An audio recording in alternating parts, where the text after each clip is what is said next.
মাধ্যমে এটা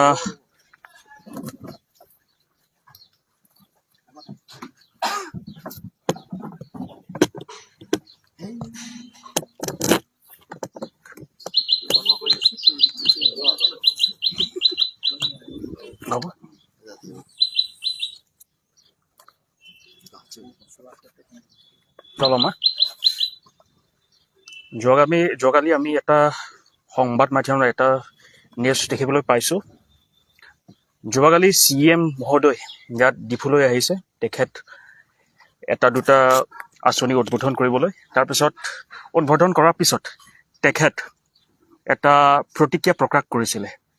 তাত তেখেত কৈছিলে যে যোনটো আপোনাৰ ইয়াত কেঞ্চাৰ হস্পিটেল স্থাপন হৈছিলে, এই কেঞ্চাৰ হস্পিটেল আমি যোৱা মাহ 27 দিনাখন আমি এটা দাবী কৰিছিলোঁ, আমি প্ৰতিবাদ সাব্যস্ত কৰিছিলোঁ। তাত আমি দাবী কৰিছিলোঁ যে ইয়াত পদবোৰ যিমানবোৰ 3rd গ্ৰেড আৰু 4th গ্ৰেড পদবোৰ ইয়াত সংৰক্ষণ হ'ব লাগে তথা ৰিজাৰ্ভেশ্যন হ'ব লাগে, 100% ৰিজাৰ্ভেশ্যন। কিন্তু তাৰ বিপৰীতে যোৱাকালি CM মহোদয়ে কি ক'লে যে আপোনালোকে যে কেঞ্চাৰ হস্পিটেল লাগিব নে আপোনালোকে ইয়াত নিযুক্তি লাগিব, এই বিষয় লৈ পেলাই আমি নিন্দা কৰিছোঁ।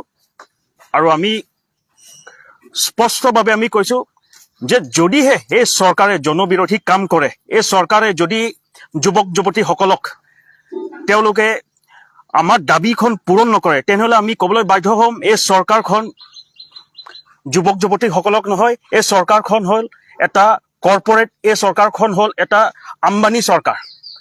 আৰু যোৱাকালি আমি দেখিবলৈ পাইছোঁ এটা আচৰিত কথা, যেতিয়া CM মহোদয়ে মন্তব্য দি আছিলে তেতিয়া আমাৰ CM ডক্টৰ তুলিৰাম ৰংহাঙে তেতিয়া একো কথা কোৱা নাই, তেওঁ নিমাত হৈ আছিলে, তেখেত হাঁহি আছিলে।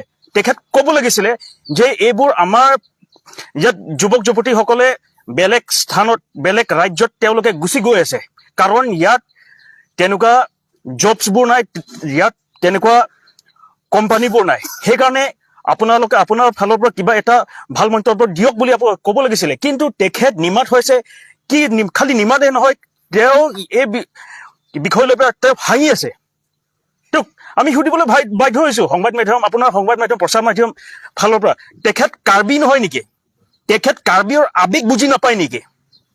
তেখেত কাৰ্বিৰ দুখ বেদনা বুজি নাপায় নেকি? তেখেত সঁচাকৈ কাৰ্বি, তেনেহ'লে কিহৰ কাৰণে তেওঁ কাৰ্বিৰ দাবী পূৰণ কৰিবলৈ তেওঁ মন নাই, সেইটোৱে প্ৰশ্ন।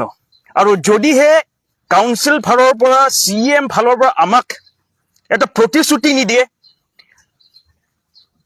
তেনেহ'লে আমি আগন্তুক দিনত প্ৰতিবাদ কৰিবলৈ বাধ্য হ'ম।